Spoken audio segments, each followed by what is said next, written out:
اور ایکسپلائٹیشن ہوتی ہے، اور جو غلط 2 نمبر لوگ ہیں وہ اس کو یوز کرتے ہیں. پہلی بات تو یہ، وہ سینیریو ہی نہیں ہے. یہاں تو 2 اہل حال ہیں، 2 صاحب کمال ہیں، وہ بیٹھے ہوئے ہیں، اور وہ خاتون اس بندے کا یہ نہیں چیک کر رہی کہ یہ ولی ہے یا نہیں ہے، وہ یہ چیک کر رہی ہے کہ یہ احوال کے کن مدارج پہ. اللہ سبحان. لہٰذا ان کو تصدیق ہو گئی.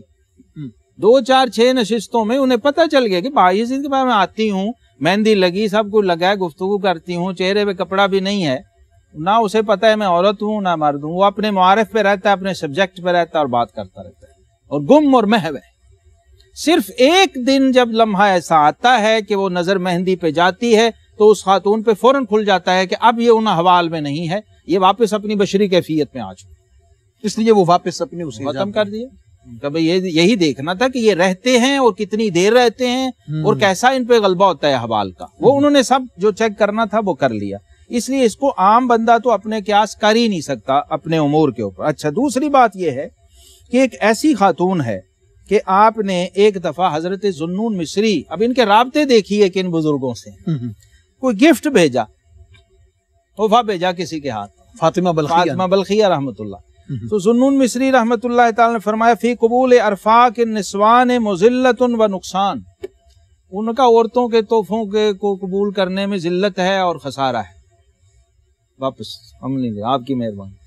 اب ان کا جواب سنیے، یہ عورت ہے کہ مرد ہے، اس لیے انہوں نے کہا کہ مرد عورت کے روپ میں مرد. فقالت فاطمہ لیس فی الدنیا صوفی اخص ممن یرا السبب، ان کا دنیا میں اس سے گھٹیا صوفی کوئی نہیں ہے جو نظر ہی سبب پہ رکھتا ہے، مسبب پہ نظر ہی نہیں اس کی. اللہ، یہ مقام تھا کہ تو چیز دیکھ رہا ہے، چیز بھیجنے والے کو نہیں دیکھ رہا. مسبب الاسباب سے تیری نظر ہٹ کے تو سبب پہ چلی گئی ہے، ابھی تو تیرا لیول بہت نیچے. اب ان کے اس اداؤں میں بھی کچھ نہ کچھ چھپے ہوئے راز ہوتے تھے کہ دیکھتے ہیں آگے سے رسپانس کیا آتا ہے. وہ ولی جس مقام کا ہوگا، جس درجے کا ہوگا، اسی طرح کا ری ایکٹ کرے گا. اس لیے بایزید بستامی رحمت اللہ فرمایا کرتے تھے کہ ان کا مقام دیکھیے. مفتی صاحب کہتے ہیں فالمرأۃ کانت فاطمہ النسابوریہ، یہ وہ خاتون اور عورت تھی کہ ما اخبرتها عن مقام من المقامات الا وکان الخبر لها عیانا، کوئی مقام میں نے ایسا اس کے سامنے چھیڑا نہیں ہے جس کو وہ پوری طرح ظاہری طور پہ نہ جانتی ہو، مشاہدے کی حد تک نہ جانتی. سبحان. اس درجہ کمال پر پہنچی ہوئی خاتون تھی کہ اولیاء اللہ اور ذوالنون مصری جیسے لوگ کہا کرتے جی ہمیں کوئی نصیحت فرمائیے، اور کہتے ہیں کہ سب سے زیادہ ہمیں حیرت یہ ہوتی تھی کہ ان کا سارا کلام قرآن سے جڑا ہوتا، جو گفتگو بھی ان سے کی ہے انہوں نے آیت ہی پڑھی. اب ذوالنون مصری جیسے ولی کہہ رہے ہیں جی کوئی نصیحت، کوئی واز کریں، تو فرمایا سچائی جو ہے نا، سچ، اس کو لازم جانو. وجاہد نفسک فی افعالک و اقوالک، اور اپنے افعال اور اقوال میں اپنے نفس کے ساتھ جہاد کرو. کیوں؟ لأن اللہ تعالی قال فإذا عزم الامر فلو صدق اللہ لکان خیر اللہ. سبحان. قرآن پاک کی آیت پڑھ دی کہ جب کسی کام کا یہ پختہ ارادہ کر لیں اور پھر یہ اللہ کے ساتھ سچائی کے ساتھ رہیں تو یہ ان کے لیے بہت بہتر ہوگا. یعنی صدق کو اور صدق احوال کو، صدق اقوال کو اور اپنے نفس کے ساتھ مجاہدے کو قرآن پاک سے جوڑ کے بیان کر رہی ہیں کہ اگر آپ اللہ تبارک و تعالیٰ کے اس فرمان کے تابع رہ کر زندگی گزاریں گے تو اللہ کی معیت اور اس کا ساتھ آپ کو نصیب رہے گا.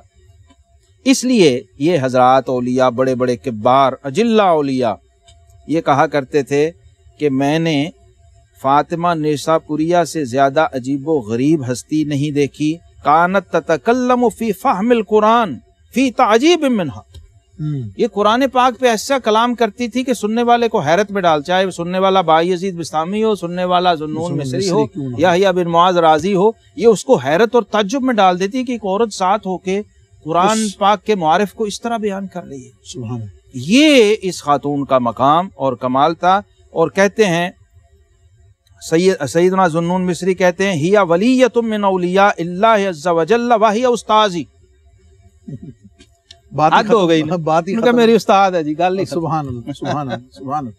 اور میں سمجھتا ہوں کہ اس ان پاک بی بی صاحبہ کے ذکر پاک ان کی عظمت کو سلام ان ہے، کی عظمتوں کو سلام، اور فاطمہ نام کی کیسی لاج لاج مطلب میں بالکل اسی طرف کے سبحان اللہ، وہ نام کی نسبت کی برکتیں ایسی سبحان حاصل اللہ۔ ہوئیں، سبحان اللہ۔ اور ساتھ ہی جب نیشا پور کا ذکر آیا تو حضرت یحییٰ بن معاذ رازی نیشا پور تشریف لائے، تو حضرت احمد رحمۃ اللہ تعالیٰ علیہ نے ان کی گھر میں دعوت کرنا چاہیے، اور اپنی اہلیہ حضرت فاطمہ بلخیہ سے مشورہ کیا کہ یحییٰ بن معاذ کی رازی اللہ رحمہ کی بہت دعوت بڑی کرنی ہے، ہستی ہیں رحمۃ اللہ، تو کیا کیا مہیا کرنا اہتمام چاہیے، کیا جائے؟ کیا اہتمام کیا جائے؟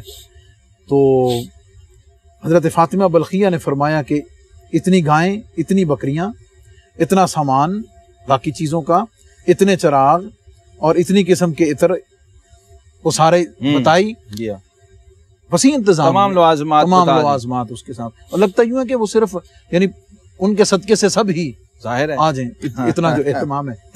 تو ساتھ فرمایا کہ 20 گدھے بھی، ان کا گوشت بھی چاہیے۔ ہائے ہائے۔ تو جب حضرت احمد نے پوچھا بھی یہ اس پوری دعوت میں 20 گدھوں کے گوشت کا کیا کام ہے، تو جو جواب دیا ہے اس پر تھوڑا میں آپ سے اللہ تبصرہ چاہوں گا۔ اکبر فرمایا کہ جب کوئی صاحب کرم، صاحب ثروت کے گھر جاتا ہے تو پورا محلہ امڑ آتا ہے، بے شک۔ محلے کے لوگ امڑ آتے ہیں، تو محلے کے لوگوں کے ساتھ محلے کے کتوں کے لیے بھی کچھ اہتمام کیا ہونا چاہیے۔ کہنا، سبحان اللہ، یہ ہے جوان مردی، آئین جوان مرداں حق گوئی و بے باک، اللہ کے شعروں کو آتی نہیں روباہی۔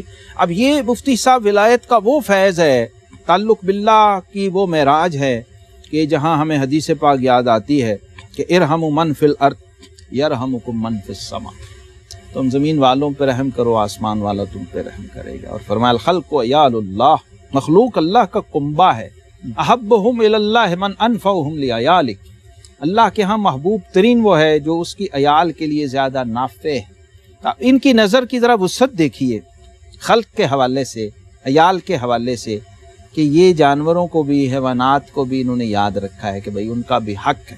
پھر ان کی جو سخاوت کا اور جود کا عالم ہے کہ اس میں عربی کا بڑا مشہور محاورہ ہے نا، وَلِلْأَرْضِ مِنْ كَأْسِ الْكِرَامِ نَصِيبٌ، جی ہاں، سبحان اللہ۔ کہ جو کریموں کا پیالہ ہوتا ہے اس میں زمین کا بھی کچھ حصہ ہوتا ہے۔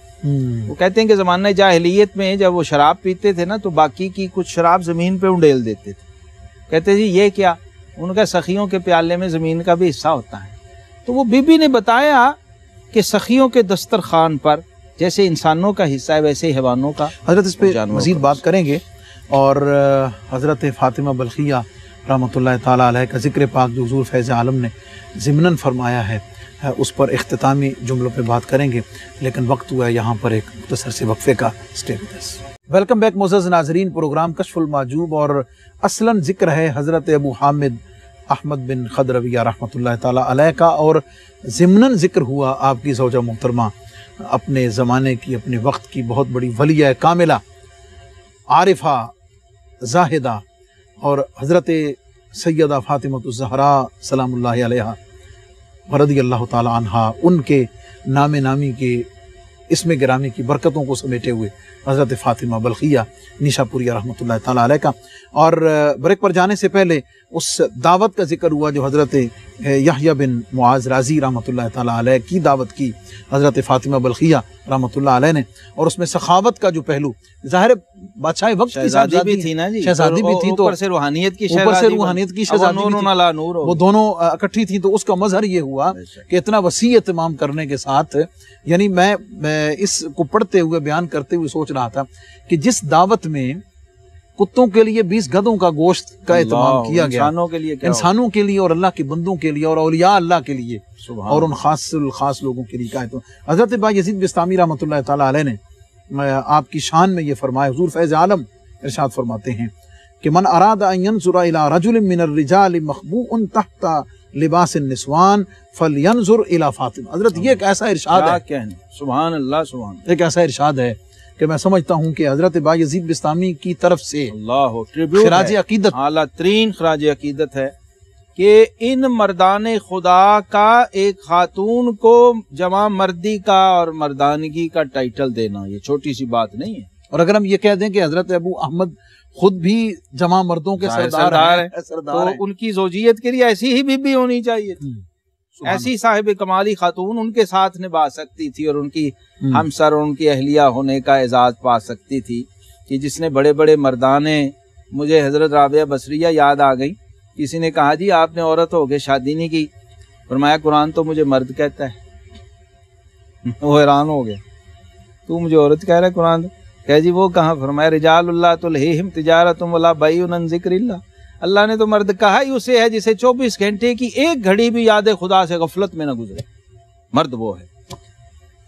فرمایا الحمدللہ اس فقیر کی، اس کیفیت میں، اس ناچیز کی کوئی ایک گھڑی بھی ذکر الہی سے 24 گھنٹے میں خالی نہیں ہے، مرد تو قرآن وہ اس کو کہتا ہے۔ تو مردانگی کا صوفیہ کے ہاں معیار یہ ہے، جیسے حضرت سلطان باہو رحمۃ اللہ فرماتے ہیں نا، کہ فرماتے ہیں طالب الدنیا مؤنث و طالب العقبہ مخنث و طالب المولا مذکر۔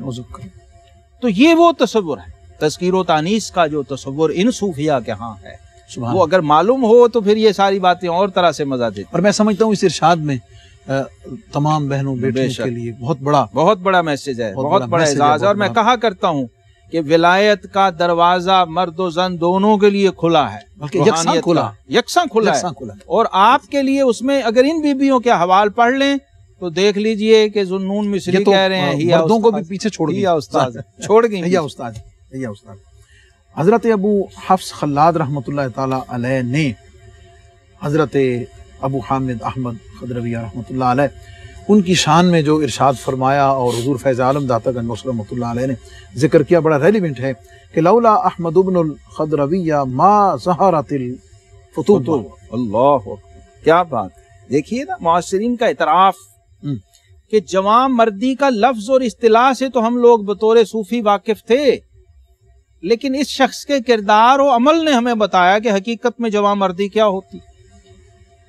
مفتی صاحب مثلا میں ایک مثال عرض کرتا ہوں، آپ نے ایک بندے سے 1 لاکھ روپیہ قرض لیا، حضرت احمد بن خضرویہ، ظاہر وہ مالدار آدمی، اس نے دے تو دیا، کہنے لگا جی میں نے تو سنا تھا آپ لوگ تارک دنیا اور زہد فی دنیا والے لوگ ہیں، یہ 1 لاکھ آپ نے نہیں، اس نے دیا خود ہی، قرض دیا آپ کو، آپ نے اس سے مانگا مجھے 1 لاکھ قرض چاہیے، ان کا یہ لیں، دے کے پھر اس نے کہا کہ آپ نے کیا کرنا ہے 1 لاکھ روپے، آپ تو تارک دنیا فقیر لوگ ہیں، آپ تو کہتے ہیں ہمیں مال مول کچھ نہیں چاہیے، مجھے 1 لاکھ قرض لے لیا، بعد میں آپ ادا کیسے کریں؟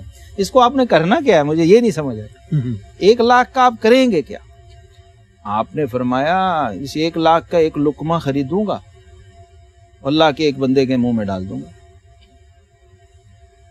وہ اور پریشان ہوں، یہ کیا بات ہوئی، 1 لاکھ کا 1 لقمہ؟ فرمایا اللہ تعالیٰ کے نزدیک یہ کل دنیا اور جو کچھ اس میں ہے مکھی کے پر جتنی بھی نہیں، حدیث پاک سماعت۔ اب بتا مجھے کہ اس مکھی کے پر کے مقابلے میں تیرے اس 1 لاکھ کی کیا حیثیت ہے؟ سبحان، اسے 1 لاکھ کے میں چند لقمے خریدوں گا اور فقراء مساکین یتیموں کو کھلا دوں گا بس، لیکن اس پر اپنے رب سے اجر مانگنے کی جسارت و جرت کبھی نہیں کروں گا، کیونکہ وہ اتنی گھٹیا چیز ہے کہ جب ٹوٹل کل دنیا اللہ کے ہاں ایک مکھی کے پر جتنی نہیں، تو اس میں سے تیرا 1 لاکھ اس قابل ہے کہ اس پر سے میں اللہ سے اجر بھی مانگوں؟ یہ جوان مردی ہے، بڑی اپروچ ہے جناب مفتی صاحب۔ سبحان اللہ۔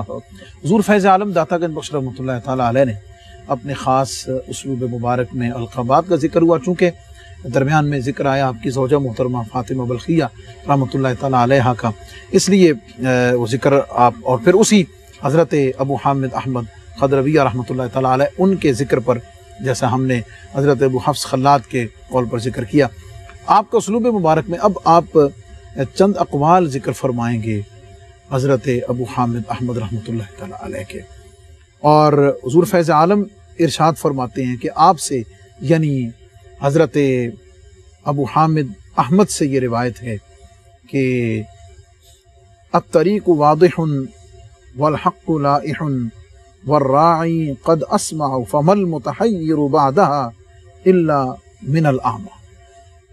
اللہ، ترجمہ میں ناظرین کے لیے کر دیتا ہوں اور تشریح حضرت ارشاد فرمائیں گے کہ راستہ کھلا ہے اور حق روشن ہے اور نگہبان سننے والا ہے، تو پھر حیران اور تحیر وہی کر سکتا ہے جو اندھا ہو. بے شک. کیا خوبصورت بات ہے یہ. اب یہ ان لوگوں کو سب سے پہلا ایڈریس اس میں آپ نے کیا ہے جو کہتے ہیں جی کیا کریں, کدھر جائیں, کچھ ملتا نہیں, کچھ سمجھ نہیں آتی, جو نفس کے وسواس میں گرفتار ہوتے ہیں اور ہیلے بہانے تراش رہے ہوتے ہیں لوگ راہ حق پر گامزن ہونے سے.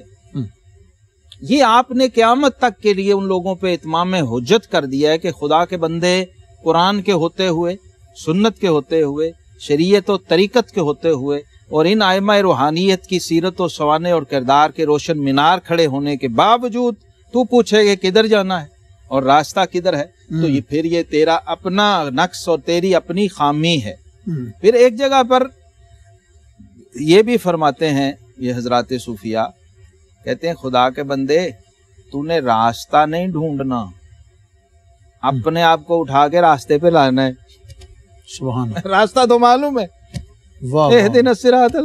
لوگ راستہ ڈھونڈتے رہتے ہیں, صرف اپنے نفس سے جان چھڑا کے خود کو اس ٹریک پہ کھڑا کرنا ہے. راستہ معلوم ہے, بہت خوبصورت بات, راستہ معلوم. تو یہ آپ نے ان لوگوں کو بہانا کہ تو اندھا بن کے کھڑا ہے. رومی فرماتے ہیں نا, آفتاب آمد دلیل یافتہ کر دلیلت باعد از رو متاب. سورج خود اپنے ہونے کی دلیل ہے. اگر تجھے سورج کو دیکھنا ہے تو صرف ایک شرط ہے کہ اس کی طرف پشت نہ کر, اندھا نہ بن. راستہ سامنے ہے تیرے اور تو اندھا بن کے کھڑا کہ جی میں ذرا راستہ دکھا دوں, تو اس کا مطلب یہ ہے کہ تو اس میں سچا نہیں, مخلص نہیں, سنسیئر نہیں, آنیسٹ نہیں اپنے ساتھ ہی, اور خود کو دھوکہ دے رہا ہے اور نفس و شیطان کے چنگل میں پھنسا ہوا. راستہ بالکل کلیئر کٹ نے خود اس کی تشریح میں ایک بڑی نفیس بات کی ہے, اور میں چاہوں گا کہ اس پر وہ پہلے عرض کرتا ہوں پھر آپ اس پر گفتگو فرمائیں. آپ فرماتے ہیں کہ راستہ ڈھونڈنا غلطی ہے, جیسے آپ نے راستہ ڈھونڈنا غلطی ہے اس لیے کہ راہ حق تو مثل آفتاب کے تابع ہے. بے شک. بلکہ انسان اپنے آپ کو ڈھونڈے کہ وہ خود کہاں ہے. اللہ اکبر. یہ اپنے آپ کو تلاش کام کرنے کا یہ ہے, اور جب اپنے آپ کو پالے گا تو راستے پر آ ہی جائے گا, کیونکہ حق اس سے زیادہ اظہر ہے بالکل کہ طالب اس کو طلب کرے. سبحان اللہ. سبحان. کتنی خوبصورت بات ہے, کتنی واضح بات ہے کہ اب آپ کے کرنے کا کام کیا ہے, صرف اہدنا الصراط المستقیم.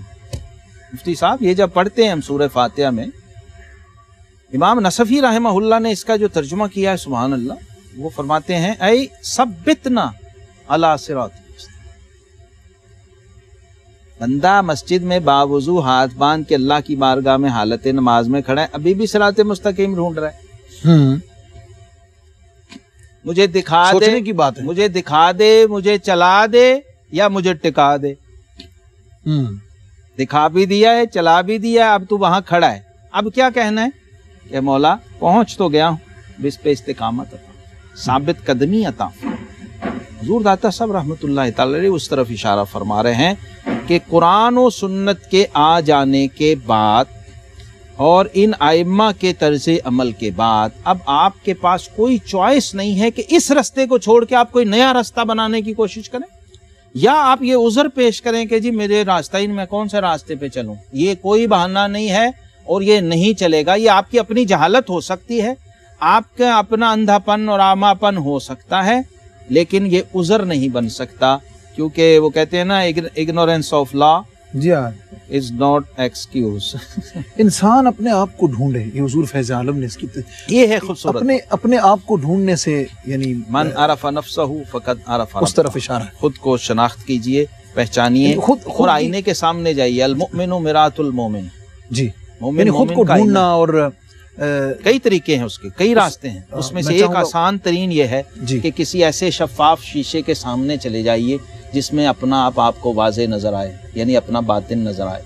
مفتی صاحب ظاہری شیشہ ہوتا ہے نا, وہ ہمیں ہمارا چہرہ دکھاتا ہے, اور جو اہل حال کا آئینہ ہوتا ہے وہ ہمیں ہمارا باطن دکھاتا ہے. جب حضرت علی حجویری رحمۃ اللہ علیہ ابو الفضل الختلی کے پاس جا رہے ہیں تو اسی لیے جا رہے ہیں کہ ان کے آئینہ باطن میں اپنے آپ کو جھانک کر دیکھ لیں. یہ ہمیں میسج دے رہے ہیں. یہ بزرگ بار بار کوئی نیشا پور جا رہا ہے, کوئی خراسان جا رہا ہے, کوئی بستام جا رہا ہے. اس کا کیا مطلب ہے؟ مطلب یہ ہے کہ ہم اپنے آپ کو ذرا اپنی اوتھینٹسٹی چیک کر لیں ان کے آئینے اور حوال میں, کہ ہم بھی کسی کھاتے میں ہیں کہ نہیں ہیں, صحیح ٹریک پہ بھی ہیں کہ نہیں ہیں, وہ صراط الذین انعمت علیہم والے راستے پہ آگے ہیں کہ.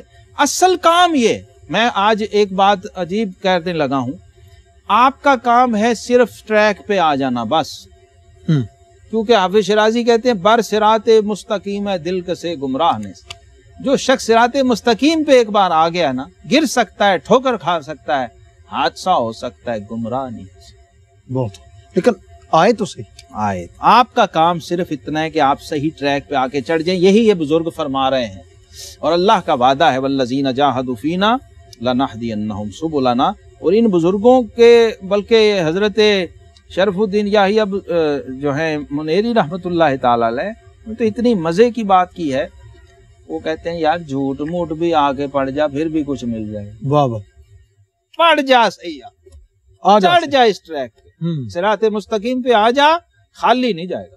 اور گمراہ سب سے بڑی گارنٹی دیکھیے کتنی مزے کی ہے کہ گمراہی کا کوئی امکان نہیں، کیونکہ آپ صراط مستقیم، ہاں اگر آپ کسی اور ٹریک پہ ہیں اور کتنے ہی بڑے سوٹڈ بوٹڈ اور صوفی اور زاہد بنے ہوئے ہیں، آپ کی گمراہی یقینی ہے۔ بظاہر آپ بڑے حاجی نمازی عابد زاہد بنے ہوں، تسبیح ذکر، آپ کا ٹریک غلط ہو، آپ کی گمراہی یقینی ہے اور آپ کی تباہی و ہلاکت یقینی ہے۔ اور یہاں سب سے بڑا کمال حضرت بایزید بستامی فرماتے ہیں جب پرواز کر، دائرہ شریعت کے اندر پرواز کر، اگر گر بھی گیا تو دوبارہ اڑ جائے گا، اٹھ جائے گا، اٹھ جائے گا، لیکن اگر دائرے سے باہر گر گیا دوبارہ پرواز کا موقع نہیں۔ بڑی نفیس بات حضور فیض عالم داتا گنج بخش رحمۃ اللہ تعالیٰ علیہ کے ارشاد کی روشنی میں کہ راہ حق واضح ہے، اب ضرورت اس بات کی ہے کہ تو خود اپنے آپ کو اس راہ حق پر ڈال دے اور اس صراط مستقیم کو اختیار کر، اور اس کے بعد اللہ رب العزت کی بارگاہ میں اس کے استقامت کی دعا کر۔ حضور فیض عالم داتا گنج بخش رحمۃ اللہ تعالیٰ علیہ نے حضرت ابو حامد احمد رحمۃ اللہ تعالیٰ علیہ کا ایک اور ارشاد آپ کے ذکر پاک کے آخر میں بڑا ہی معنی خیز اور بڑا ہی فکر انگیز ذکر فرمایا ہے، اس پر ہم بات کریں گے لیکن مختصر سے وقفے کے بعد۔ Stay with us. Welcome back معزز ناظرین، پروگرام کشف المحجوب 11واں باب اور ذکر حضرات ائمہ تبع تابعین رضوان اللہ تعالیٰ علیہم اجمعین کا، اور ذکر کیا گیا حضرت ابو حامد احمد خضرویہ رحمۃ اللہ تعالیٰ علیہ کا۔ آپ کی زوجہ محترمہ کے ذکر کے بعد حضور فیض عالم داتا گنج بخش رحمۃ اللہ علیہ نے آپ کے ارشادات پر گفتگو فرمائی۔ 2 ارشاد آپ نے سن لی، یہ 2 باقی ہیں۔ ایک ارشاد آپ سے یعنی حضرت ابو حامد احمد رحمۃ اللہ تعالیٰ علیہ سے مروی ہے، استر عز فقرے کا، اللہ کہ فقیری کے منصب جلیل کو پوشیدہ رکھ۔ اللہ حضرت کیا کہیں گے؟ یعنی یہ تو یعنی جب تک پتہ نہ چلے، یعنی شور نہ مچے، جب تک دائیں بائیں مطلب ہے وہ ہمارے جو ہم دیکھتے ہیں مفتی صاحب، یہی تو فرق ہے۔ یہ قول ایک کسوٹی ہے، یہ ایک پیمانہ ہے، یہ ایک معیار ہے، یہ صرف ایک جملہ نہیں ہے۔ کہنے کو 3 لفظ ہیں، صرف 3 لفظ ہیں، استر عز فقر، 3 لفظ، کسوٹی ہے قیامت تک۔ فقیری کے منصب کو پوشیدہ رکھ، پرکھ لو اس پہ، اس کو گلی گلی سائن بورڈ نہ لگاؤ اس کا۔ اچھا، اب عز فقر کا ہے، عز فقر، صرف فقر نہیں کہا، جی جی۔ اب عز فقر کا مطلب یہ ہے کہ اب تک کا جو تیرا حاصل ہے، اب تک جو کچھ کمایا ہے اسے بچا لے۔ سبحان اللہ۔ 2 ہی راستے ہوں گے، یہ میں یہاں اب ان کی بات نہیں ہو رہی اس قول میں جو خالی ہیں، یہ ان کی بات ہو رہی ہے جو بھرے ہوئے ہیں، جن کے پاس کچھ ہے، ان کا تو ذکر ہی نہیں، ان کا ذکر، جن کے پلے کچھ ہے انہیں نسخہ دیا جا رہا ہے اسے بچا لے۔ اسے بچانا کیسے ہے کہ اس کے اظہار میں کسی قسم کی ریا نہ آ جائے، دکھاوا نہ آ جائے، بناوٹ نہ آ جائے، اور اس کو کسی اس طرح سے اس کی پریزنٹیشن نہ چلی جائے جس کا فائدہ نفس و شیطان اٹھا لے، کچھ ایسا غلط اظہار نہ ہو جائے ظاہری اور باطنی دونوں طرح سے، انفرادی اور اجتماعی دونوں سطح پہ، کہ اس اظہار کے اندر وہ عزت جاتی رہے، وہ فقر کا جو حاصل ہے اپنے اندر کی جو ایک عزت نفس ہوتی ہے نا جی، ایک عزت روح ہوتی ہے، وہ نہ جاتی رہے، اور وہ جو عزت روح ہے وہ مخلوق کا اس سے کوئی تعلق نہیں ہے، وہ تیرے اور تیرے رب کے درمیان ہے۔ یعنی مخلوق کے آگے ایسا ممکن ہے کہ مخلوق میں ڈنکے بجتے رہیں، ادھر سے جا چکی ہو۔ جی، یہ لکھا ہے صاحب کشف المحجوب نے کہ ایک شخص کی شہرت کا ڈنکا مشرق سے مغرب تک بج رہا ہوتا ہے، حضور داتا صاحب نے لکھا ہے، لیکن اللہ کی نظر میں اس کی حیثیت ایک مکھی کے پر جتنی ہے. اللہ اکبر. یعنی لوگوں کے آگے یہ نہ کہتا پھر کہ میں درویش ہوں, ہاں یہ نہ کہتا پھر کہ میں درویش ہوں تاکہ تیرا راز نہ کھل جائے, اس لیے کہ یہ اللہ تعالیٰ کی طرف سے بڑی, کیونکہ جن کا ذکر ہو رہا ہے ذرا ان کا حال تو دیکھ لیجئے کہ بڑے بڑے اہل کمال اہل حال ان کی عظمت کو مان رہے ہیں, وہ سپاہیوں والی وردی پہن کے صرف اس لیے پھر رہے ہیں کہ لوگ کہیں یار سپاہی جا رہا ہے, پولیس والا جا رہا ہے. اللہ حضرت آج تو بری نظر سے دیکھ, مطلب آج تو کرائے کے لوگ رکھے ہوئے ہیں کرامتیں سنانے کے لیے, بتانے کے لیے, پورا ماحول. مفتی صاحب میں نے پیمانہ کیوں کہا ہے؟ آج جو لوگ میرے سامعین دوست ناظرین پوچھتے ہیں نا مجھ سے غلط صحیح فلاں ڈے, تو میں کہتا ہوں کشف المحجوب کسوٹی ہے, قیامت تک مرشد ہے. یہ غلط اور صحیح میں تمیز کرنے کا پیمانہ ہے, اور اس کا ہر صفحہ اور ہر صفحے پہ ہر قول اور ہر سٹیٹمنٹ اس پہ آپ پرکھ سکتے ہیں. آپ دیکھ سکتے ہیں کہ کون خود کیا چاہ رہا ہے, کون خود اہتمام کر رہا ہے, کون خود مارکیٹنگ کر رہا ہے اپنی, اور کون کوشش کر رہا ہے کہ خود کو میں بچا لوں, خود کو میں چھپا لوں, کسی کو نہ پتہ چل جائے. اور یہ ملامت کا لفظ جو آتا ہے بار بار, وہ اصل میں اسی لیے تو ہے. اور یہ ملامت اس کی ضد ہے. ملامت کی ضد مفتی صاحب پتہ کیا ہے؟ شہرت. جی, صرف اس شہرت سے بچنے کے لیے ان لوگوں نے ملامت کا لبادہ بھی اوڑھنے سے گریز نہیں کیا کہ بس ٹھیک ہے ہمیں وہ نہ جو ہمارا معاملہ ہے اللہ اس سے ہمیں بچا لے. اللہ سے جو معاملہ کوئی برا سمجھتا ہے تو سمجھ لے, کوئی بات نہیں, اللہ کی بارگاہ میں جو. اور اس عزت کو بچانے کے حوالے سے آپ سے ہی حضور فیض عالم داتا گنج بخش رحمۃ اللہ تعالیٰ علیہ نے ایک واقعہ اور ارشاد فرمایا کہ ایک درویش نے رمضان المبارک میں ایک امیر شخص کی دعوت کی اور اس کے گھر میں ایک روٹی کے سوا کچھ نہیں تھا. جب وہ دولت مند واپس جانے لگا تو اس نے ایک سنہری تھیلی سکوں سے بھری اس کی خدمت میں بھیج دی. اس درویش نے وہ تھیلی واپس کر دی, اور وہ ارشاد جو یعنی اس کی وضاحت کے لیے ہے, اور کہلا بھیجا کہ یہ تھیلی اسے دے جو اپنا راز تیرے جیسے کے آگے ظاہر کرنا چاہیے. اب یہ کیا ہے؟ فقیری میں بھی وہ اللہ والے تھے غیور اتنے کہ منعم کو گدا کے ڈر سے بخشش کا نہ تھا یارا. بڑے بڑے امیر وزیر اور دنیا دار وہ ان کے آگے لرز رہے ہوتے تھے کہ یار یہ کسی طرح قبول کر لیں, رد نہ کر دیں کہیں, اور وہ اٹھا کے کہتے تھے نہیں چاہیے. وہ کیوں کہ میں نے تیری دعوت اپنے حساب سے کی تھی, کر دی, اس لیے نہیں کی تھی. اچھا یہ اس کا ایک پس منظر ہے. جی ہاں, میں چاہوں گا کہ اس پر آپ ضرور بات فرمائیں. تو اس کا ایک پس منظر ہے تاریخی, وہ یہ ہے کہ یہ جو امیر لوگ تھے کسی درویش فقیر کو اس لیے بلاتے تھے کہ جب وہ آئیں گے تو پھر ان کو نظر نیاز پیش کریں گے. اور اگر کسی فقیر درویش نے بلا لیا ہے کسی امیر کو تو اس کا بھی ایک روایتی مطلب یہی تھا کہ کچھ نہ کچھ ہم ان کو نظر بھی پیش کریں گے, ظاہر ہے وہ ہمیں بلا رہے ہیں, دعوت کر رہے ہیں. یہاں کا معاملہ بالکل برعکس تھا. یہاں حضرت نے جو دعوت کی ہے وہی کی ہے جو وہ خود کھاتے تھے, وہی ان امیر صاحب کو کھلایا ہے. تو اس میں میسج یہ تھا کہ مجھے آپ سے کچھ نہیں چاہیے, میں نے آپ کو کھلایا اور آپ کو صرف یہ بتایا کہ ہم کس احوال کے اور کس کیفیت کے. وہ جو اقبال نے کہا نا کہ فقیری میں بھی وہ اللہ والے تھے غیور اتنے کہ منعم کو گدا کے ڈر سے بخشش کا نہ تھا یارا. یہ اس کیفیت کے لوگ تھے. لہٰذا وہ جب دعوت ہوئی اور اس نے وہ تھیلی پیش کی تو آپ نے فرما دیا کہ بھائی میں اپنے فقر کو تیری اس سونے کی تھیلی کے عوض بیچنا نہیں چاہتا. یہ اس لیے نہیں دی. وہ فارسی کا بڑا مشہور شعر ہے جو حضور غوث پاک رضی اللہ تعالیٰ عنہ نے امیر سنجر کو سنایا تھا. اس نے دعوت دی نا, آپ کی دعوت کی اور پھر نذرانہ پیش کیا, تو آپ نے فرمایا مان ملک نیم روز بیک جو نمی خرم. تیری پورے کے پوری سلطنت ایک جو کے دانے کے عوض نہ لوں. بامیر خان بگوئی کے روزی مقرر. فرمایا اسے بتا دینا کہ اللہ رزق ہمیں دیتا ہے, ہم تمہارے محتاج نہیں. یہ اس کمال کے لوگ تھے مفتی صاحب. اور حضرت احمد بن خضروی رحمۃ اللہ تعالی علیہ کی سیرت میں نے پڑھا کہ ایک دفعہ درویش, اچھا دیکھیے دنیا دار کے ساتھ کیا ہے اور درویشوں کے ساتھ. درویش بیٹھے تو آپ نے 70 درویش تھے, 70 شمع روشن کر دی خیمے میں. ایک مرید تھا, کہنے لگا حضور تو آپ کو تو تصوف اور تکلف تو ایک دوسرے کی ضد ہیں, اتنے تکلف کی کیا, ہم لوگوں کے لیے ایک دو ہی موم بتیاں شمع کافی تھیں. تو آپ نے فرمایا اچھا تمہیں مجھ پہ شک ہے, جا ان میں سے اگر میں نے ایک بھی غیر خدا کے لیے جلائی ہو تو اسے بجھا دے۔ وہ فقیر اٹھا اور صبح تک اس ایک موم بتی کو بجھانے کی کوشش کرتا رہا، وہ بجھی نہیں۔ اللہ، صرف خدا کی رضا کے لیے جلائیں کہ میرا رب خوش ہو۔ لیکن درویشوں کے لیے، درویشوں کے لیے جلائیں لیکن مقصود رضا الہی ہے، مقصود رضا اور اللہ جانتا ہے کہ میں نے اس میں کوئی تکلف اور کوئی دنیا داری نہیں رکھی۔ حضرت یہ جو اتنا آخری شائبہ۔ اچھا مفتی صاحب، اس کی پھر برکت دیکھیے کیا ہوئی۔ جب صبح ہوئی نا تو آپ نے اپنے انہی مرید کو ساتھ لیا، فرمایا آج ذرا وہ سامنے جو چرچ ہے نا گرجا، اس میں چلتے ہیں۔ اچھا، گرجے میں گئے تو وہاں 70 پادری بیٹھے ہوئے تھے۔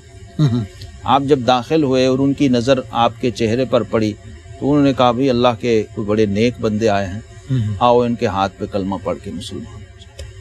آپ کو دیکھتے ہی وہ 70 لوگ کلمہ پڑھ کے مسلمان ہو گئے، اور اسی رات اللہ تبارک و تعالیٰ کا دیدار ہوا اور فرمایا احمد بن خضر بھائی، وہ تیری 70 موم بتیاں جو تو نے ہماری رضا کے لیے روشن کی تھیں، ہم نے 70 کافروں کا دل تیرے اس عمل کی برکت سے، ایمان کی نور سے روشن سبحان اللہ۔ یہ اس پائے کے لوگ تھے۔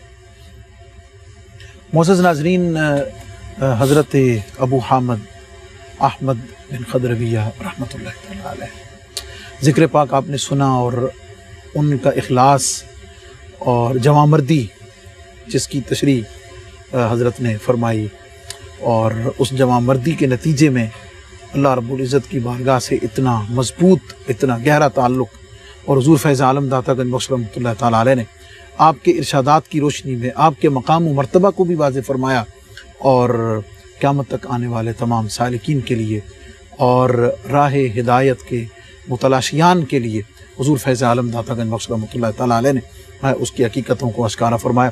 حضرت آپ کا بہت بہت شکریہ، اور جس محبت کے ساتھ اور جس جامعیت کے ساتھ شخصیات کا ذکر ہوتا ہے، اگرچہ کئی پہلو اس میں مزید وضاحت طلب ہوتے ہیں، تشنا رہ جاتے ہیں، لیکن چونکہ فوکس جو ہے وہ کشف المعجوب شریف کے مندرجات اور حضور فیض عالم داتا گنج بخش رحمۃ اللہ تعالیٰ علیہ کے ارشادات ہوتے ہیں۔ معزز ناظرین، اگلے پروگرام میں ایک نئی شخصیت کے ذکر کے ساتھ آپ کی خدمت میں حاضر ہوں گے۔ اپنا اپنوں کا دائیں بائیں سب کا بہت خیال رکھیں، اس میں ہم سب کی بہت بھلائی ہے۔ والسلام علیکم ورحمۃ اللہ تعالیٰ وبرکاتہ۔